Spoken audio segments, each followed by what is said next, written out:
We're exploring a frontier today that is honestly as mysterious and alien as deep space, yet it's located right here on our very own planet.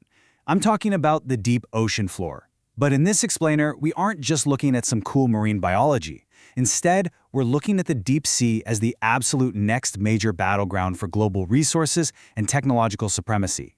This is the deep sea gold rush, and it literally has the potential to fundamentally alter global supply chains and completely reshape geopolitical power.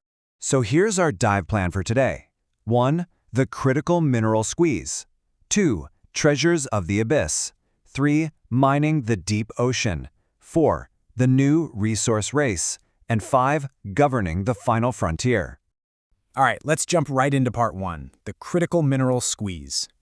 Look at the device you're using right now.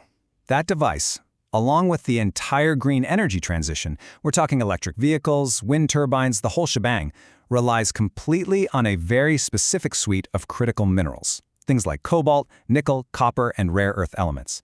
And right now, our projected demand for these materials is just skyrocketing way past what we can currently dig out of the ground.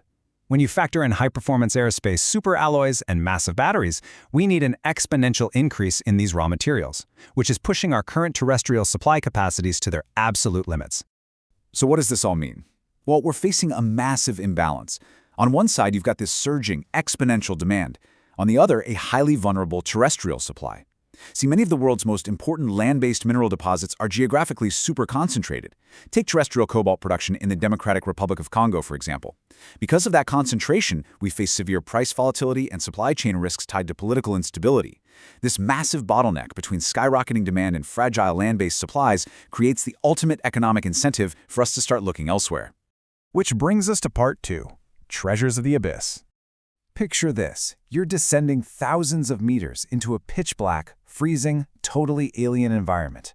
Down here, these highly sought-after minerals aren't just scattered randomly across the sand. They're actually heavily concentrated in 3 distinct geological formations. First up, we've got polymetallic nodules. Think of these as potato-sized rocks just sitting on the abyssal plains between 4,000 and 6,000 meters deep. They accrete over millions of years, and they are absolutely packed with manganese, nickel, copper, and crucial battery-grade cobalt. Second, there are cobalt-rich crusts. These form on the flanks of underwater mountains known as seamounts between 800 and 2,500 meters down. They're firmly attached to the rock and contain super high concentrations of cobalt and platinum group metals. And finally, seafloor massive sulfides, or SMS. These form at active and extinct hydrothermal vents. You know, the famous black smokers? Along mid-ocean ridges. Superheated, mineral-rich fluids hit cold seawater, dropping massive deposits of copper, zinc, gold, silver, and rare earth elements. The concentrations of these metals rival and in some cases totally exceed our known land-based reserves. 6,000. That's the depth in meters of the abyssal plains where those valuable polymetallic nodules are just sitting there. To put that into perspective, that is almost 4 miles straight down. It presents a massive engineering checkpoint. How in the world do you mine a rock thousands of meters underwater, in freezing temperatures, and under literally crushing hydrostatic pressure? Let's figure that out in part 3, mining the deep ocean. Getting a single nodule from the seafloor all the way to a battery factory is an immense logistical feat. I mean, just think about the sheer scale of this operation. Step 1 is the crawler system. You have this massive, highly robust vehicle traversing the seafloor, carefully scooping up the nodules and sediment. Step 2 is the riser pipe.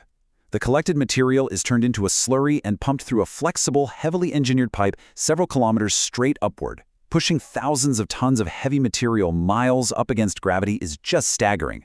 And finally, step 3, the surface support vessel. This floating operational hub receives the slurry, dewaters it, and begins the initial processing of the minerals right there at sea. But here's the really wild part. Pulling this off isn't just about heavy machinery, it is an absolute triumph of AI and automation. We're talking autonomous underwater vehicles conducting detailed site surveys using high-res sonar and chemical sensors. You've got AI-driven pathfinding algorithms telling the crawlers exactly where to go to optimize their routes and save energy.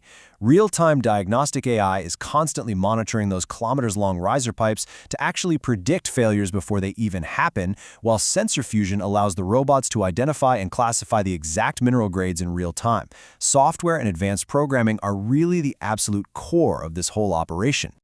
Okay, moving right along to part 4, the new resource race. Now, seeing all this incredible tech raises a pretty massive question. Is this highly autonomous underwater technology just for mining? Well, the answer is no. These innovations are what we call dual-use technology. Basically, mastering deep-sea mining inherently advances a nation's underwater capabilities across the board. The exact same advanced AUVs, remote-operated vehicles, robust communication systems, and AI developed to harvest those polymetallic nodules, yeah, they can be directly adapted for naval applications. We are talking about highly advanced underwater surveillance, incredibly accurate seabed mapping for submarines, and naval mine detection. So, excelling in deep-sea mining tech translates directly into a major advantage in underwater military capabilities. It's essentially sparking an entirely new domain of strategic competition. And objectively speaking, this new scramble for resources threatens to really widen the global wealth gap. On one hand, technologically advanced nations, places like the US, China, Japan, and South Korea, have the capital, the AI, and the robotics to secure early mining rights and industry dominance. On the other hand, developing nations that might lack this massive technological capacity may only benefit indirectly through international revenue-sharing mechanisms. As a result, there's a serious risk of them being marginalized in this entirely new resource economy. Which leads us perfectly into Part 5, Governing the Final Frontier. So, who's actually the referee in this geopolitical game? That would be the ISA, the International Seabed Authority. Established under the UN Convention on the Law of the Sea, the ISA has jurisdiction over what is known simply as the area. Basically, the seabed in international waters that falls outside any single nation's national jurisdiction.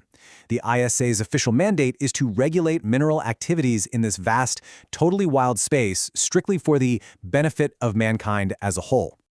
As you can probably guess, the ISA faces an incredibly delicate balancing act. Right now, they're tasked with creating a comprehensive mining code, and to do this, they have to somehow establish robust environmental protections for fragile deep-sea ecosystems that, honestly, we still barely understand. Simultaneously, they've got to determine fair royalty rates, ensure transparent contract allocation so no single nation just monopolizes the seafloor, and figure out how to actually enforce global compliance miles and miles underwater. It is a monumental administrative and diplomatic challenge, to say the least. The ultimate stakes of this frontier really cannot be overstated. To quote our source material directly, the decisions made today regarding its development and governance will have long-lasting consequences, potentially reshaping the global balance of power and defining the resource security of nations for generations to come. Deep-sea mining is so much more than just a massive industrial endeavor. It's this incredibly complex interplay of science, economics, advanced AI, and international relations.